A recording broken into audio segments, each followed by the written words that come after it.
Can you really trust a single company with your browsing, email, and passwords? I mean, most of us already rely on Google, Microsoft, or Apple's ecosystem, but is Proton a smarter choice? Let's do a proper Proton review and see if its VPN, email, and password manager are actually worth it. So, Proton started out as a Switzerland-based email service built by scientists from CERN and crowdfunded by thousands of people who wanted an alternative to big tech surveillance. Through the years, Proton managed to build an arsenal of tools, all with a privacy-first approach. Every Proton app uses end-to-end encryption, so what you do with them stays known only to you. Then there's also an audited no-logs policy secured under strict Swiss privacy laws. But I think the fact that Proton is open source says the most here. You can open up GitHub, type in Proton, and read all their source code to see how the apps work and how they uphold security. That already sets them apart from most big corporate products. But on top of all that, Proton is owned by a non-profit foundation, so money isn't their priority. If privacy is your goal, yes, the Proton ecosystem is a legitimate choice. And if you want to try it out, I've put links to their 3 strongest tools down in the description. But now let's talk about each of them. First, a Proton VPN review. Though Proton VPN is a total privacy fortress, the app is actually very straightforward. You can use the map to find the server that you need or browse through their huge server list. The connection is fast too, mostly because Proton, like most top VPNs, uses the WireGuard protocol. But this app becomes even more efficient because of the VPN accelerator, which optimizes the connection route. Now, I literally don't feel any impact while browsing with Proton VPN on, but our Cybernews team did a bit more than just browsing. They tested Proton VPN speed across servers in the US, UK, and Singapore. On average, Proton VPN retained around 80% of the original internet speed, faster with close-by servers, and a bit less so with further away ones, but that's just because data has to travel further.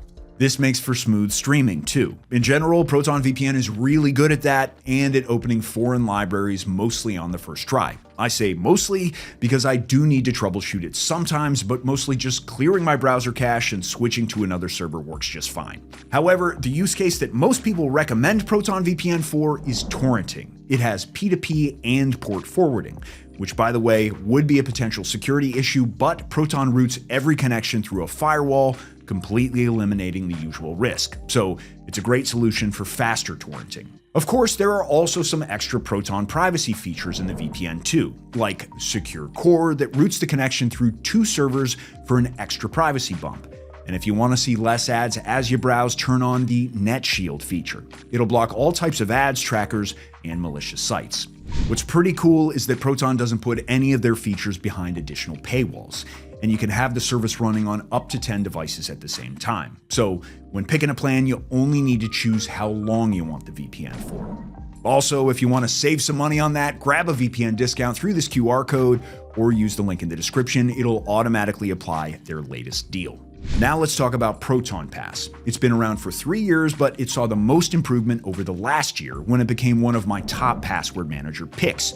You can store everything you need there: login credentials, passkeys, credit cards, even important files.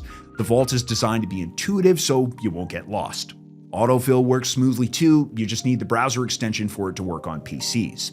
There's an option to share individual items with other Proton Pass users or with anyone via a link.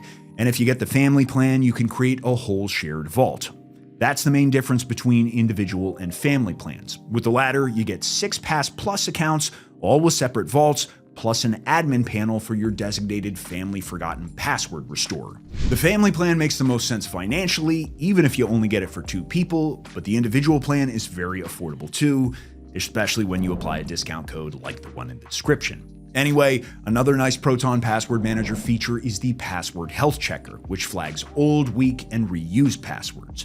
You'll also have access to the dark web monitoring feature, but not just with the Proton Pass plan, literally with any paid Proton subscription. It'll notify you if any of your credentials appear in the dark web. You'd think we'd be done with privacy features, but it's Proton we're talking about, so of course there's more. Like Hide My Email aliases, which let you sign up for things using a generated email address instead of your real one, so your inbox stays clean.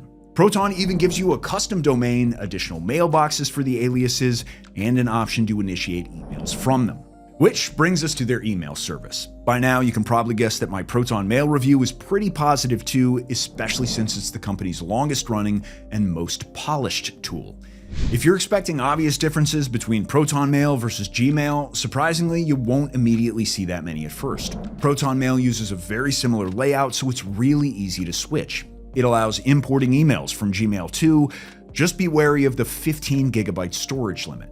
However, once you start using Proton Mail more, you'll start seeing the real differences, like no ads, none. And then you guessed it, there's also a bunch of additional privacy tools. Proton Mail automatically blocks email trackers, so senders can't tell when or if you've opened something. And FishGuard flags suspicious emails before you have a chance to click on something that you shouldn't.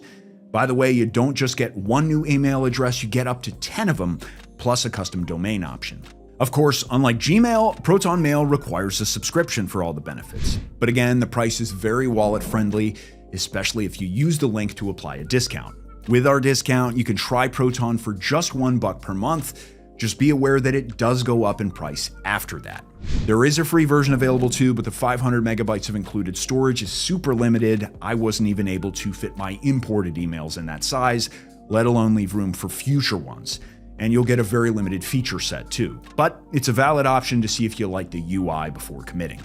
Real talk, I can recommend all three of these tools I covered in this Proton review. If you value privacy, all of them are legitimately better options than giving away your data to big corporations. There's a Proton Unlimited plan too, which includes every single Proton tool there is, from Proton Calendar to their AI assistant. If you'd like me to review those too, let me know in the comments.